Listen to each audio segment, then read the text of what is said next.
नमस्कार दोस्तों, आप देख रहे हैं RNI न्यूज। मैं हूं आपके साथ संध्या बेस्ट। दोस्तों, भगवान शिव का नाम जब भी लिया जाता है तो मन में आस्था समर्पण का भाव उजागर होता है। भगवान के 13 ज्योतिर्लिंग हैं, लेकिन एक ऐसे नाथ जो उन पहाड़ियों में बैठे हैं जहां स्वर्ग की हवा बहती है, जिनके दर्शन के लिए ना जाने कहां कहां से लोग आते हैं। जी हां, मैं बात कर रही हूं केदारनाथ बाबा की, जिनके दर्शन पाने के लिए बाबा का पुत्र यानी कि देश के प्रधानमंत्री नरेंद्र मोदी वहां की पावन धरती पर पहुंचे हैं। ऐसा लगता है कि मानो जैसे पीएम मोदी का केदारनाथ से गहरा नाता हो। घर छोड़ने के बाद पीएम मोदी 3 साल तक हिमालय की पहाड़ियों में थे। हालांकि प्रधानमंत्री नरेंद्र मोदी की बाबा केदार में अटूट आस्था तो हमेशा से रहती है और पीएम मोदी आज 6वीं बार केदारनाथ के दर्शन के लिए पहुंचे हैं। लेकिन इस बार भी उन्हें अपनी एक इच्छा पूरी किए बिना ही जाना पड़ा। अब आप ये सोच रहे होंगे कि भला पीएम मोदी की वो कौन सी इच्छा थी जो अधूरी रह गई। पीएम के आगमन पर तीर्थ पुरोहितों ने उनका भव्य स्वागत किया। इसके बाद एसपीजी के साथ प्रधानमंत्री नरेंद्र मोदी मंदिर परिसर पहुंचे। बाबा केदार को नमन कर उन्होंने मंदिर के गर्भगृह की ओर प्रस्थान किया। जी हां, वही गर्भगृह जहां 2019 लोकसभा चुनाव के नतीजों से ठीक पहले प्रधानमंत्री नरेंद्र मोदी केदारनाथ गए थे। शिव की आराधना करने के बाद मोदी ने भगवा वस्त्र धारण करने के बाद करीब 17 घंटे गर्भ गुफा में वो रहे थे। बहरहाल आज शुक्रवार को पीएम मोदी सुबह 7:55 पर केदारनाथ पहुंचे, जहां पर मुख्यमंत्री पुष्कर सिंह धामी सहित अन्य आला नेता व प्रशासनिक अधिकारी उनकी अगुवाई की।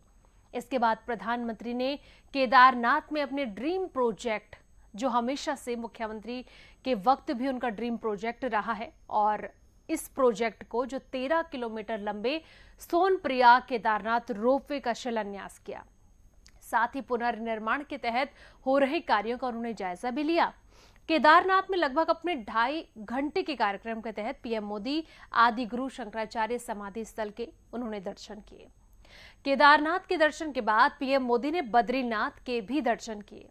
आज मोदी ने लगभग 946 करोड़ की लागत से बनने वाले सोनप्रयाग केदारनाथ रोपवे का शिलान्यास भी किया।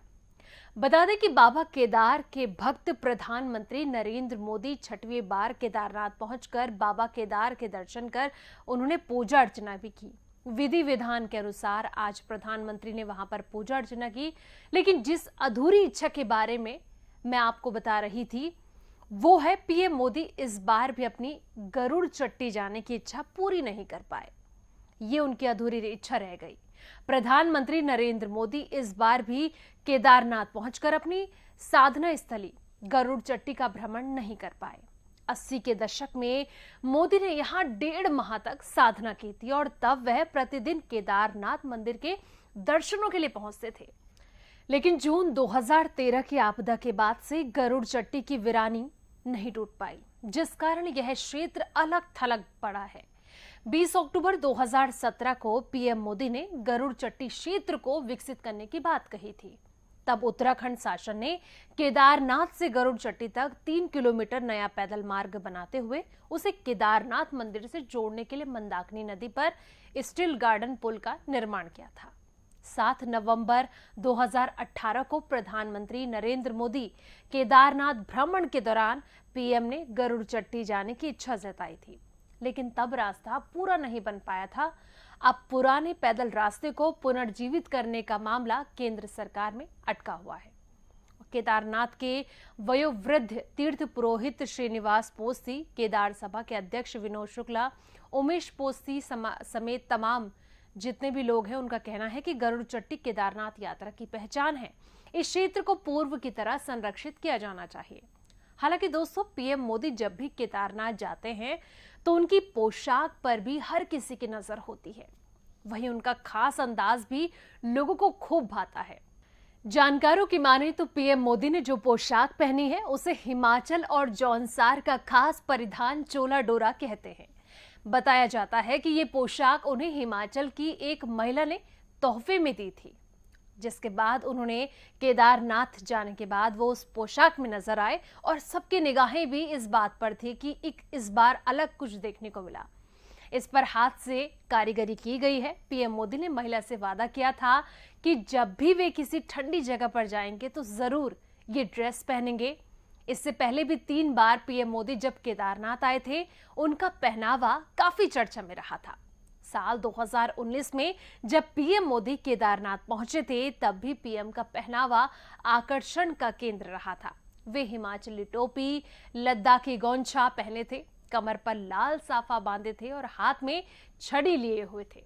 प्रधानमंत्री से पूर्व भी 3 बार जब केदारनाथ पहुंचे थे तो उनकी वेशभूषा अलग थी। जानकारों की माने तो 2019 में जब पहुंचे थे तो बुद्ध पूर्णिमा होने पर प्रधानमंत्री मोदी ने अपनी पोशाक का भी विशेष ख्याल रखा था। उनकी पोशाक उत्तराखंड के जौनसार बावर के विशेषज्ञ दर्जी रण सिंह ने तैयार की थी। जौनसार बावर के इस पारंपरिक परिधान को चौड़ा कहा जाता है। पीएम को इस पोशाक में देखकर धाम में हर कोई हैरान था। काफी लोग खुश भी थे। इससे पहले पीएम जब 2017 में केदारनाथ आए थे तो उन्होंने ओवरकोट पहना था। हालांकि जब भी मोदी केदारनाथ पहुंचते हैं तो बाबा के रंग में रंग जाते हैं और उनके जिस तरीके से वो बाबा के रंग में रंग जाते हैं उसकी एक अलग ही लीला होती है वहां पर। और जब जब वो वहां पर जाते हैं उनका जिस तरीके से भव्य स्वागत किया जाता है वो देखने वाली बात भी होती है। लेकिन दोस्तों, जिस तरीके से उनकी पोशाक को लेकर भी मैंने यहाँ पर जिक्र किया और जो उनकी अधूरी इच्छा रही है गरुड़ चट्टी में जाने की, वो अधूरी इच्छा भी इस बार वैसे ही रह गई थी। और कहते हैं ना कि जिस मोटिव के साथ, जिस सोच के साथ आप वहां पर पहुंचते हैं और वो चीज ना हो तो थोड़ी निराशा भी होती है। लेकिन वहां की जनता का जो उत्साह प्रधानमंत्री नरेंद्र मोदी के पहुंचने के बाद खुद पीएम ने वहां पर बढ़ाया तो वाकई में वो काबिले तारीफ भी थी। और उसके बाद केदारनाथ के बाद बद्रीनाथ का भी उन्होंने दर्शन किए। माणा गांव, जो कहते हैं कि उत्तराखंड का आखिरी गांव है, वहां पर भी प्रधानमंत्री नरेंद्र मोदी पहुंचे, जिसके बाद वहां पर भी उनका भव्य स्वागत किया गया। तो दोस्तों, कहीं ना कहीं चुनाव के तरीके से, चुनाव के लिहाज से भी अगर देखा जाए तो अक्सर हमने देखा था, जैसे कि 2019 की अगर मैं बात करूं तो वहां पर भी चुनाव के जब नतीजे आने थे, प्रधानमंत्री नरेंद्र मोदी वहां पर जो गर्भ गुफा होती है 17 घंटे वहां पर उन्होंने बिताई थी। और कहीं ना कहीं कहते हैं कि जो आशीर्वाद है भगवान शिव का, वो साक्षात प्रधानमंत्री नरेंद्र मोदी के सिर पर है। और जो आस्था उनकी रही है वो शुरू से ही रही है। जब उन्होंने घर छोड़ा था, हिमालय में 3 साल तक वक्त बिताना और केदारनाथ के प्रतिदिन दर्शन करना, ये अपने आप में भव्य भी होता है। चूंकि आप भी जानते हैं कि 2 राज्यों में चुनाव भी होने हैं, उससे पहले प्रधानमंत्री नरेंद्र मोदी केदारनाथ के दर्शन करने के लिए पहुंचे, तो कहीं ना कहीं इस बार देखना भी होगा कि चुनाव में क्या नतीजे निकलेंगे और किस तरीके से जो कमल खिलने की बात होती है, क्या फिर वो कमल खिलता हुआ हमें नजर आएगा या नहीं, ये तो देखने वाली बात है। कमेंट सेक्शन में भी आप अपनी राय जरूर दे सकते हैं और इस वीडियो को लाइक शेयर करना ना भूलें।